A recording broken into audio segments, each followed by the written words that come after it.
हाँ, पूर्ण संत सदगुरु का वचन दुर्दर्गाई वचन है। जो अपनी सुरती को उनसे मिलाते हैं वे सरलता से दुर्दरगाह में पहुंचते हैं। लेकिन यह कोई ऐसी सरल बात नहीं जो प्रत्येक व्यक्ति कर सके। बुद्धि और चतुराई इस मार्ग में बाधा है। इनसे वही संस्कारी या शूरवीर गुरुमुख मुक्त हो सकता है जो मन की एक भी न माने।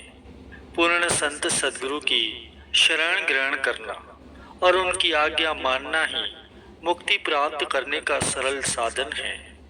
पशु और मनुष्य में यही अंतर है कि गुरु को वीडियो लाइक कर देना, सब्सक्राइब कर देना प्लीज़।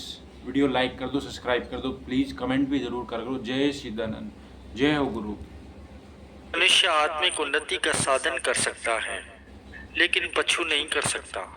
जो मनुष्य जन्म पाकर भी यह कार्य नहीं करता तो उसमें और पशु में फिर अंतर क्या हुआ। आत्मिक उन्नति करने का अधिकार जैसे इंसान को है ऐसे उत्तम समय की देवता भी याचना करते हैं। ज्ञानवान और भाग्यवान तो वो है जो समय का पूरा पूरा लाभ ग्रहण करने में प्रमाद बिल्कुल न करे, अर्थात संत सदगुरु की शरण में जाकर शब्द की कमाई कर मन माया के चक्र से मुक्त होकर वास्तविक स्वतंत्रता को प्राप्त करे। मन माया की तरफ आकृष्ट होता है और आत्मा परमात्मा की ओर खींचातानी लगी है। दोनों में से जिसकी शक्ति अधिक होंगी उसकी विजय होंगी। इसीलिए सेवक, तुम मन का कहना न मानो तो वह निर्बल हो जाएगा और तब आत्मा परमात्मा से जा मिलेंगी। यदि कोई पूछे कि सच्चा गुरु कैसे मिलेगा, वो तो सच्ची लगन से मिलेगा।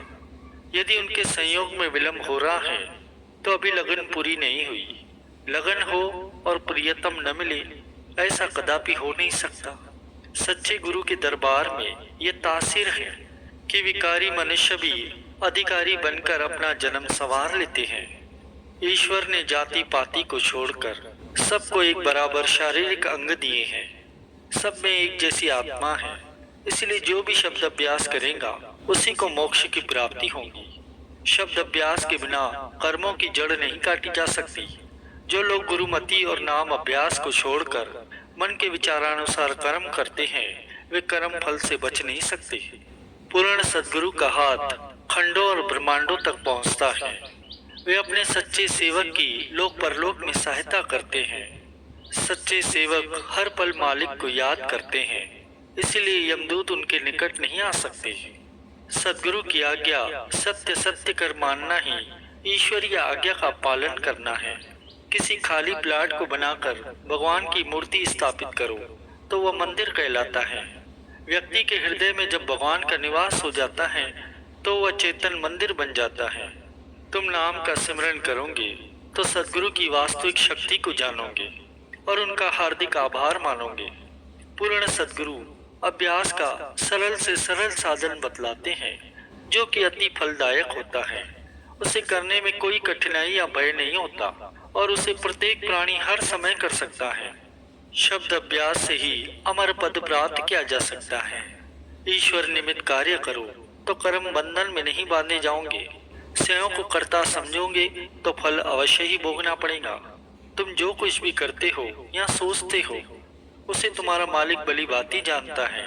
उसकी प्रसन्नता है तू कर्म भी करो और विचार भी करो। भगवान तुम्हारी लगन बढ़ाने के लिए आंख मिचौनी का खेल खेले तो घबराओ मत, उसमें भी उनकी दया परिपूरित है। दातार की दात को प्राप्त कर उसका गलत उपयोग मत करो।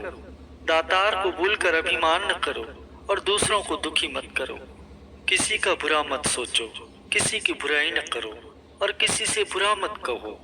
दूसरों की बड़ाई देखकर उनसे ईर्ष्या मत करो और ना ही अपनी शक्ति को उनके विरोध में व्यर्थ नष्ट करो, बल्कि अपनी उन्नति के लिए यत्न करो। दूसरों को गिराकर स्वयं को आगे बढ़ाओगे तो वह बड़ाई स्थिर नहीं रहती। दो व्यक्ति परस्पर वार्तालाप करते हो तो बीच में मत बोलो। दो के झगड़े में स्वयं को परेशान मत करो। भगवान का दर्शन ही जीवन में मुख्य और आवश्यक कार्य समझो और उस आवश्यक कार्य के लिए चाहे कितने भी साधारण कार्यों को एक ओर रखना पड़े तो प्रसन्नता से रख दो, क्योंकि मालिक करना चाहे तो वर्षों का कार्य पल भर में कर सकते हैं। दातार की दातें याद कर उन्हें पल पल में धन्यवाद दो और उनका आभार मानो। प्रभु क्षण में ही बादशाह को भिक्षुक बना सकते हैं। उनसे भय करोगे तो बुराई से बचोगे। तुम कितने भी बड़े गुनाहगार क्यों न हो, यदि तुम हार्दिक पश्चाताप करते हो तो मालिक की कृपा के सम्मुख तुम्हारे अवगुण या गुनाह ठहर नहीं सकेंगे। तुम अपना मूल्यांकन करो, तुम में गुरु चरणों का प्रेम बढ़ रहा है या मायावी मोह। सदगुरु का प्रेम तुम्हें सचखंड में पहुंचाएगा और मायावी मोह 84 के चक्कर में डालेगा। गरीबी की गदा लेकर जगत पर विजय प्राप्त करो। जितना हो सके वाद विवाद को छोड़कर विनम्र होना सीखो। जो समय बीत गया उसकी चिंता न करो, भविष्य की चिंता भी मत करो। वर्तमान समय में मालिक की मौज में प्रसन्नचित्त और संतुष्ट रहो। मन, वचन और कर्म से किसी को दुख मत पहुंचाओ।